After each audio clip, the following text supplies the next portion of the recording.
1. The Locked Room. In late October, my girlfriend Stacy and I were eager for a relaxing getaway from our busy lives. We decided to take a road trip to Stowe, Vermont, and booked a charming hilltop log cabin through Glamping Hub. The location promised a picturesque retreat with panoramic views of the fall foliage, perfect for a cozy weekend getaway. The cabin was nestled in the woods and had an old-world charm. The wooden interior and distinct pine smell evoked a sense of rustic comfort. The house had a small kitchen, a living room, 3 bedrooms, and a bathroom. The cabins had mentioned 3 bedrooms, but one was locked. The host explained that it was a private space, which was irrelevant to us. We assumed that it contained the host's belongings and would remain untouched during our stay. First night was uneventful. We arrived late, had dinner in town, and spent some time walking around the village before returning to the cabin. The next day was cloudy and cold, perfect for a hike. We explored the nearby trails, enjoying the serenity of nature. Afterwards, we decided to freshen up and prepare for a nice dinner at a local restaurant. While I was showering, Stacy said she heard a small noise coming from the locked bedroom, something that sounded like a radio or a recording. At first, I ignored it, thinking it was just her imagination. However, the noise continued, and when I checked, the door was still locked and I couldn't hear anything. Stacy was clearly confused and I didn't want to scare her any further, so I let the matter drop. Later, while I was relaxing in the living room, I heard faint whispering coming from the locked room again. Curious and a little worried, I called the landlord. He seemed confused but assured me that his wife might have left something there. He promised to ask her and said he would get back to us. We spent the afternoon exploring the town and relaxing at a park, trying to enjoy our trip despite the strange incident. When we returned to the cabin, the landlord had not yet appeared.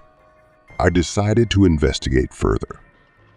I went outside and looked through the window of the locked room. To my horror, a thin, gaunt man in his early 20s, wearing a dark hoodie, stood in the middle of the room. He was holding a small radio and was dancing to a slow, creepy beat. The man's presence was unnerving, and when our eyes met, he grinned with an unsettling calm. I felt a wave of fear and panic. I ran inside, grabbed Stacy, and urgently told her that we had to leave immediately. We threw our things in the car and sped to a nearby motel, leaving everything behind. I called the owner, telling him to contact the police. He later reported that the police had arrived, and while the locked room was empty, they found several empty potato chip bags under the bed, indicating that someone had been there recently. We never returned to the cabin, and the experience left us deeply shaken. The thought of that thin, dancing figure haunted me for weeks. The thought that someone had been watching us while we slept was terrifying. We spent the rest of the trip in the motel, unable to shake the chilling image of that man and the realization that he was so close. Story 2. The Vanishing Passenger.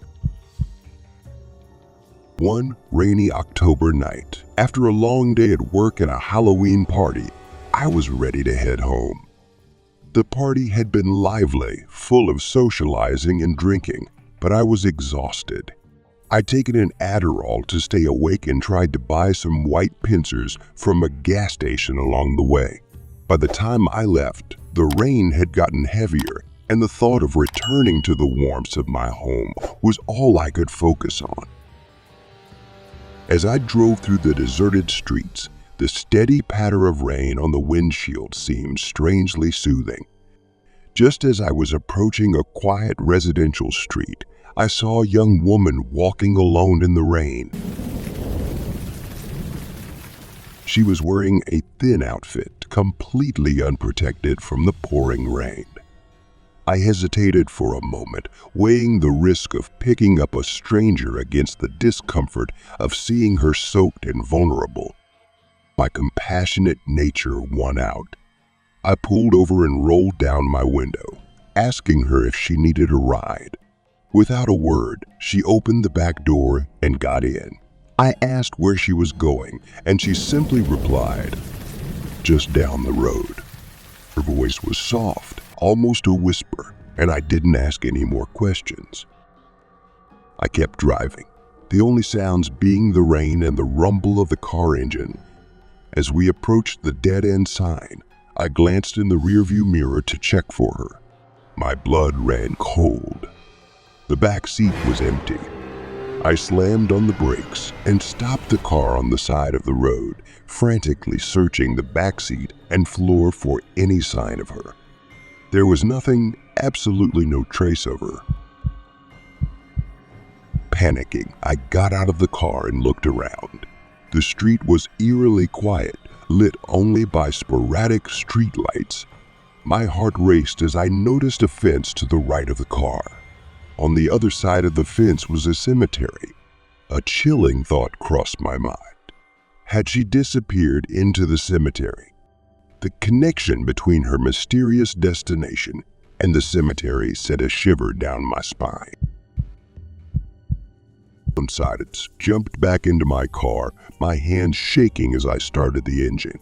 I turned around 3 times and sped away, eager to get away from this unsettling scene.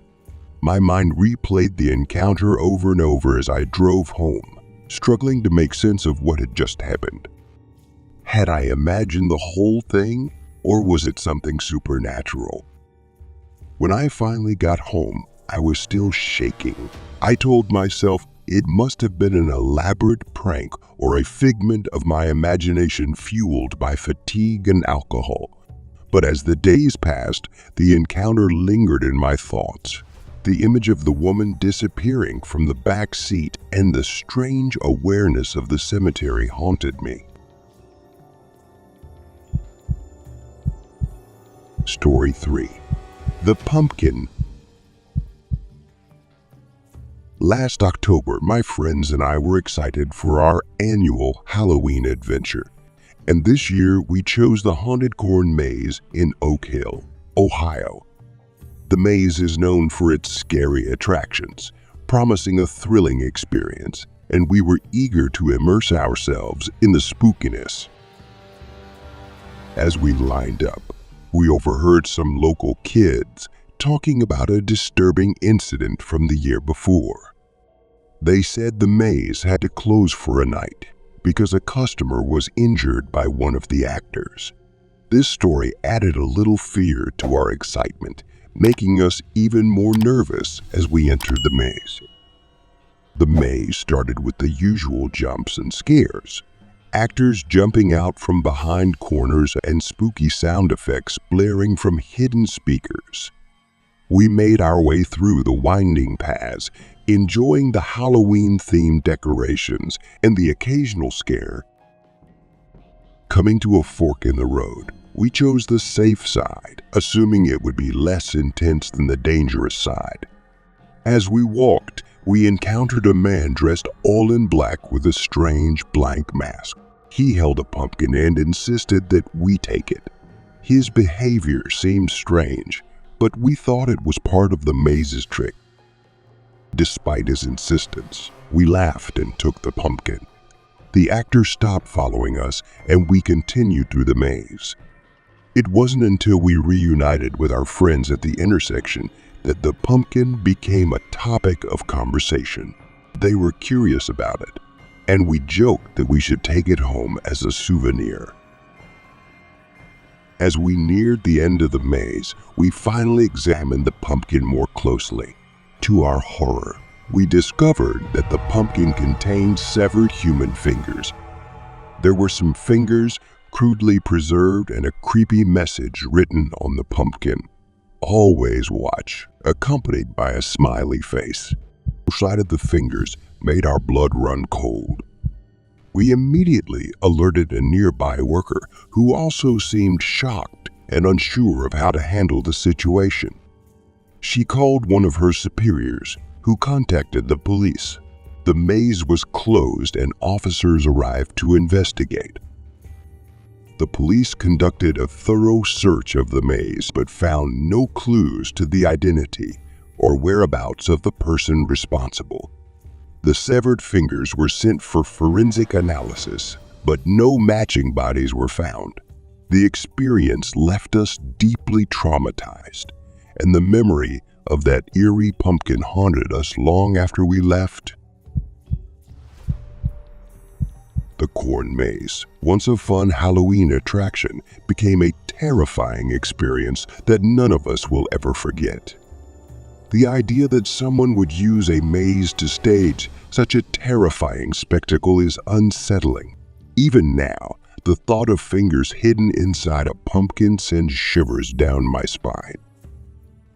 If you enjoyed this creepy story and want to hear more horror stories that will leave you breathless, give this video a like and subscribe to our YouTube channel. By liking and subscribing, you will never miss out on the latest horror stories and safety tips to stay alert. Your support helps us bring you more thrilling content and build our community of horror enthusiasts.